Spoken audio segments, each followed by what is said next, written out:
The biggest issue, only working with loan signing agents. All right, excellent. So now I know what the direction that y'all will like some of the answers. All right, so for those of you who are new, I'm going to go over the 5 critical documents. If you can give me a chance in the chat, please name some of the critical documents you think that we're going to go over. Do you think that, let's see, a power of attorney is a critical document? Do you think a AKA, a signature affidavit, is a critical document? Do you think that a occupancy is a critical document? Put the critical documents in the chat right now for me to make sure that you understand where we're going.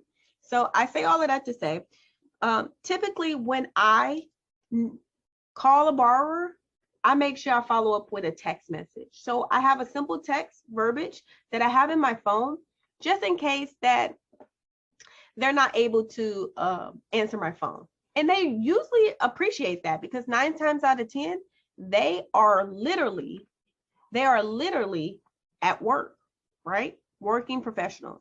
So I'll follow up with a message saying, hi, my name is Renee, and I am your loan signing agent. I am not a notary public, and I am a loan signing agent, and I am assigned to your case. And I just want to let you know that we are scheduled to be there at 6:30 p.m. on April the 1st, 2022. I just want to let you know that it may take about 45 minutes to an hour. So I would like for, the area to be signed at a table if that's something that you have to accommodate. We will sign in whatever color ink that is a part. Usually blue is, I would say, king. And if the confirmation says black, use otherwise. Certain states require a certain color, right? But the universal color, I would say blue, just in Miss Renee opinion, in my experience. And then lastly, I will make sure that I confirm the address. There has been a lot of times that I did not confirm the address. And I actually went to their office instead of their resident, or I went to their resident instead of the address, and there was some type of mix up. So one of the things is to make sure that you confirm the address before you get off that phone. Lastly, I let them know that if they have any question or concern, feel free, that I am reachable and I'm textable. They really tend to like that. I see the chat is actually blowing up. So that's great when it comes to critical documents. So we just talked about the script of what to say. Make sure you have your address, make sure it's the correct address. And sometimes if you have the loan documents, I would actually go over what is the vesting amount, right? So I would go over the vesting amount when it comes to them particular, because when it comes to the vesting, you don't want to make sure that the signing is going to be closed because of the fact that you forgot to go over the vesting, right? So I say all of that to say it's very important for you to go over the vesting, okay?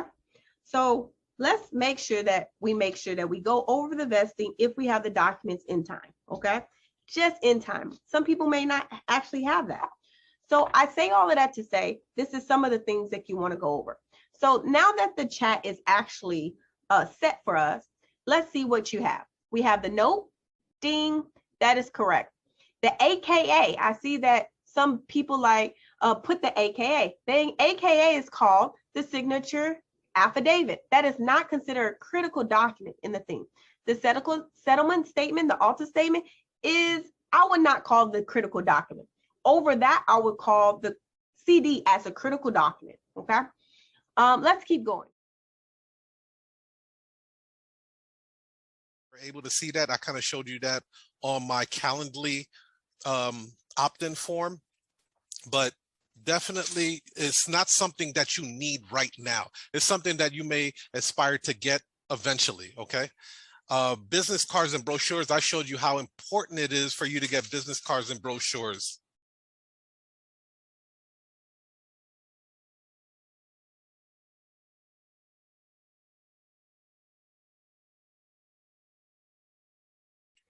Okay, so with the brochures, I recommend that you do the brochures more than the business cards because it stands out more, right? Okay, and we also went over payment gateways. You have to have some type of payment gateway set up. I have PayPal, I have Square, which could also be like Cash App, because I have a lot of notaries that I can pay through Cash App. I don't have QuickBooks, but I know a lot of notaries that do use QuickBooks. And then I have Stripe as well. So here's the cool thing about that. Sometimes, let's just say they try to book an appointment with your Calendly. Don't ever let that sale go. Be sure that you get that person back on the phone, and if they tell you, hey, I'm having some problems processing my order to book an appointment, you can say, you know what, no problem.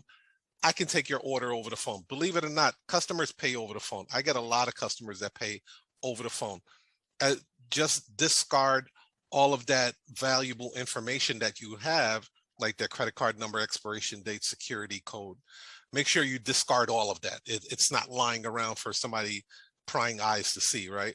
So I do that once I get the information, and then I'll input it myself through PayPal or, you know, whatever other payment gateway I have. So be sure to keep that in mind. Never let the sale go. You do have other options. If for some reason there's a technical glitch somewhere, take the credit card over the phone, and then you can always.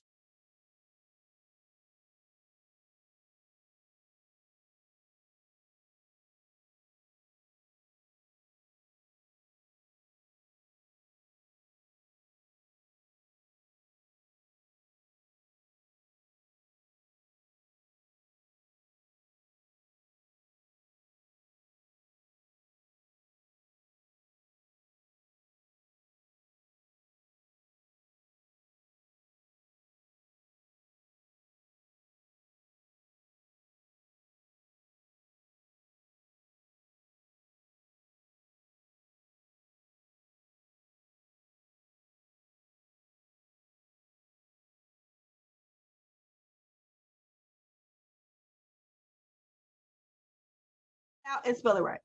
If they say you can't cross it out and spell it right, guess what? A redraw is going to happen. And now it's not guaranteed that you're going to get all the money that you was promised because you didn't conclude the signing. So certain steps to make you a great notary. The purpose is to make you a great notary. So I'm coming on here with my coach to tell you some of the things that during my journey, I wish somebody would have told me. That was it. All right. So let's keep going. All right.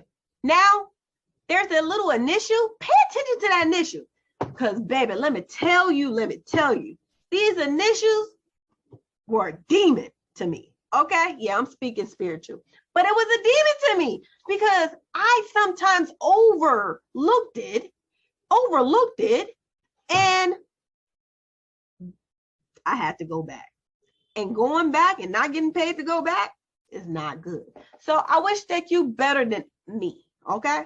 And I'm coming up in here because I don't want you to miss some of the mistakes that I missed as a notary. Yeah, I was able to scale my business very, very fastly. When I was a notary, my first month, I made 2.5. My next month, I made 6,000.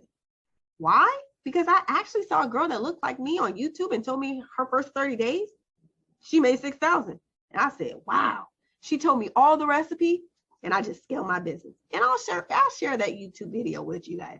And if you know me, you already know I already shared it with you. So that was some of the secrets that she told me, just like the secrets that I'm telling you. And then my third month, I made 6,000.